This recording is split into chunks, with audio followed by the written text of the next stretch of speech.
Bienvenidos a este video de cálculo integral en el cual veremos la primera parte del teorema fundamental del cálculo y realizaremos algunos ejemplos. El teorema fundamental del cálculo se debe a Isaac Newton y Gottfried Leibniz, quienes en el siglo XVII, aunque contemporáneos, trabajando de manera independiente, descubrieron que el cálculo diferencial, el cual era empleado en el estudio del movimiento rectilíneo, y el cálculo integral, empleado en el cálculo de áreas de figuras planas, están íntimamente relacionados. Newton y Leibniz descubrieron que, en cierta forma, las operaciones de derivación e integración son operaciones inversas, como la suma y la resta o la multiplicación y la división. Empecemos pensando en la siguiente pregunta: ¿cuál es la derivada de una integral definida? Si consideramos la integral definida entre dos valores constantes a y b de una función continua f de la variable t, lo primero que se nos viene a la mente es que esta se trata de una cierta área o de sumas y restas de áreas delimitadas por la gráfica de la función, el eje horizontal t y rectas verticales. Por lo tanto, el valor de esta integral es un número, es decir, es una constante. Así que si tratamos de derivar esta integral, estaríamos derivando una constante. Y como sabemos, la derivada de una constante nos da como resultado el número 0. Esta situación no es en realidad muy interesante. Sin embargo, ¿qué tal si uno de los límites de integración no es constante, sino variable? Por ejemplo, supongamos que f es una función continua, positiva, dependiente de la variable t, definida entre los valores t igual a a y t igual a b. Supongamos además que x se encuentra entre a y b y que puede variar entre estos dos valores. Definamos una nueva función g que dependa de la variable x y que sea igual a la integral entre a y x de f de t de t. Es decir, para evaluar la función g en algún número x, basta ponerlo en el límite superior. Una interpretación geométrica que conocemos de la integral de f de la variable t con límite de integración inferior a y límite superior x es el área delimitada por encima por la gráfica de la función, por debajo por el eje t y lateralmente por las rectas verticales t igual a y t igual a x. Así que g evaluada en x nos da como resultado tal área, y a medida que x varía entre a y b, esta área va variando. Tiene entonces sentido pensar en cuál es la derivada de g. Veamos intuitivamente cuál es el resultado de esta derivada. Recordemos la definición de derivada de una función. La derivada de g con respecto a x es el límite cuando h tiende a 0 del cociente g de x más h menos g de x sobre h. Concentrémonos en el cociente y para iniciar en su primer término, es decir, en g de x más h. Evaluar g en algún valor es poner este valor en el límite superior. Entonces g de x más h será la integral entre a y x más h de f de t de t. Como pretendemos calcular el límite cuando h tiende a 0, supondremos que h es un valor pequeño. Consideremos lo positivo. Entonces x más h es el punto a la derecha de x que se encuentra a h unidades de este, y g de x más h será el área por debajo de la gráfica de la función, por encima del eje t y entre t igual a y t igual a x más h. Ya habíamos dicho que g de x es el área por debajo de la función, por encima del eje t y entre t igual a y t igual a x. Por lo tanto, g de x más h menos g de x será el área del tramo que se encuentra entre t igual a x y t igual a x más h. Pensemos ahora lo siguiente: si consideramos el rectángulo con base entre los puntos x y x más h y altura igual a f de x, entonces su área, que es el producto de su altura por su base, o sea f de x por h, será aproximadamente igual al área de la región anteriormente mencionada. En otras palabras, g de x más h menos g de x es aproximadamente igual a f de x por h. H es diferente de 0, por lo tanto podemos dividir por h, para obtener que g de x más h menos g de x sobre h es aproximadamente igual a f de x por h sobre h. Y cancelando h en numerador y denominador, aproximadamente igual a f de x. Puede probarse que cuando h tiende a 0, este aproximado se vuelve un igual, y que lo mismo ocurre para valores negativos de h. En otras palabras, puede probarse que el límite cuando h tiende a 0 de g de x más h menos g de x sobre h es igual a f de x. Es decir, la derivada de g con respecto a x es igual a f. Esto sucede no solo para funciones f positivas, sino para funciones continuas en general entre los valores t igual a a y t igual a b, y es conocido como la primera parte del teorema fundamental del cálculo.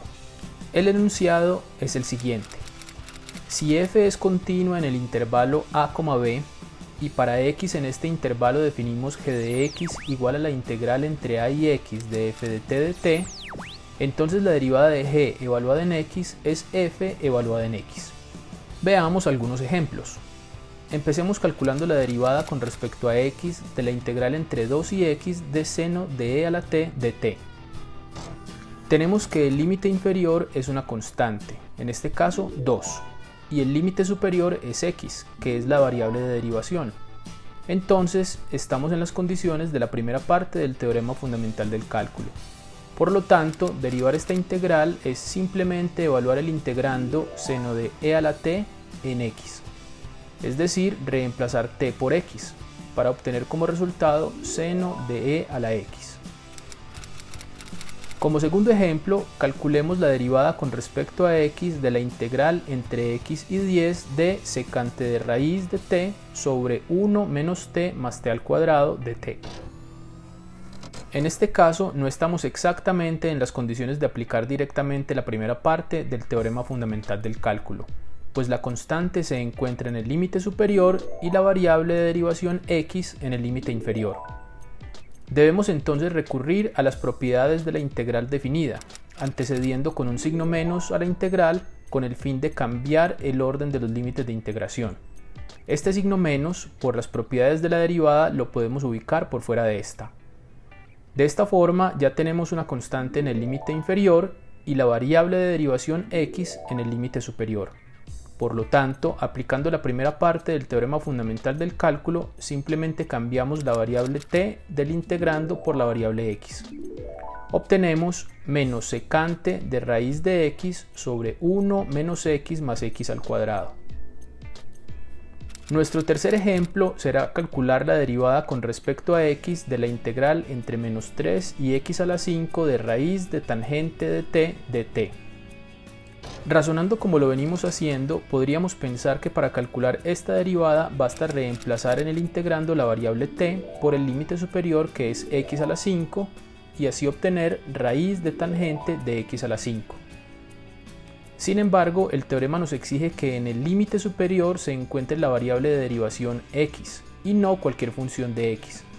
En este caso tenemos x a la 5, no x.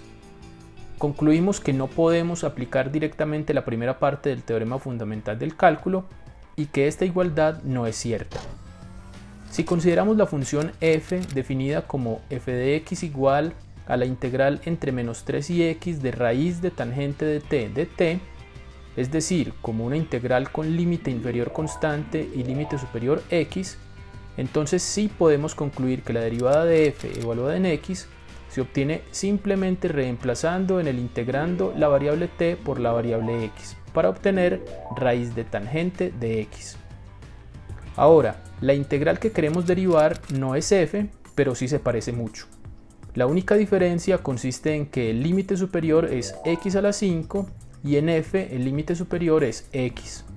Por lo tanto, la integral entre menos 3 y x a la 5 de raíz de tangente de t es igual a f de x a la 5. Así, aplicando la regla de la cadena, la derivada que queremos hallar será la derivada de f evaluada en x a la 5, multiplicado por la derivada interna, que en este caso es x a la 5. Al evaluar la derivada de f en x a la 5, obtenemos raíz de tangente de x a la 5, y la derivada de x a la 5 es 5x a la 4. Para efectos prácticos, si queremos hallar la derivada con respecto a x de una integral en donde el integrando depende de t y los límites de integración son una constante en el límite inferior y una función de x en el límite superior, lo que debemos hacer es evaluar el integrando en el límite superior y multiplicamos por la derivada con respecto a x del límite superior. En el cuarto ejemplo tenemos una situación similar al ejemplo anterior. Se trata de la derivada con respecto a x de la integral entre menos 1 y coseno de x de t a la 4 por e a la t al cuadrado de t. Es decir, el límite inferior es una constante y el límite superior es una función de x, que es la variable de derivación. Por lo tanto, el resultado de esta derivación es evaluar el integrando en el límite superior para obtener coseno de x a la 4, e a la coseno de x al cuadrado, y a esto lo multiplicamos por la derivada del límite superior, que es menos seno de x.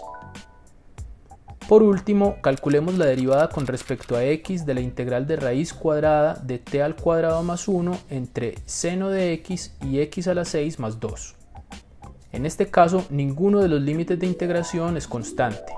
Ambos son funciones de x. Entonces, nos valdremos de la propiedad de las integrales definidas que permite escribir una integral como la suma de dos integrales definidas con el mismo integrando. En este caso, raíz cuadrada de t al cuadrado más 1. La primera de ellas con el mismo límite inferior, seno de x, y límite superior, una constante que debe estar en el dominio del integrando, por ejemplo, el número 1. Y la segunda integral con límite inferior igual al límite superior de la primera integral, es decir, 1. Y límite superior, el mismo límite superior de la integral original, en este caso, x a la 6 más 2. Como en la primera integral tenemos la constante como límite superior y la función de x como límite inferior, ya sabemos que podemos anteceder un signo menos a la integral para intercambiar el orden de los límites de integración. La derivada de la primera integral se obtendrá entonces evaluando el integrando en el límite superior seno de x para obtener seno de x al cuadrado más 1 y luego multiplicando por la derivada del límite superior, que es coseno de x. Y la derivada de la segunda integral se obtendrá evaluando el integrando en el límite superior, que en este caso es x a la 6 más 2, para obtener x a la 6 más 2 al cuadrado más 1, y luego multiplicamos por la derivada de x a la 6 más 2, que es 6x a la 5. Hemos llegado al final de este video. Hasta pronto.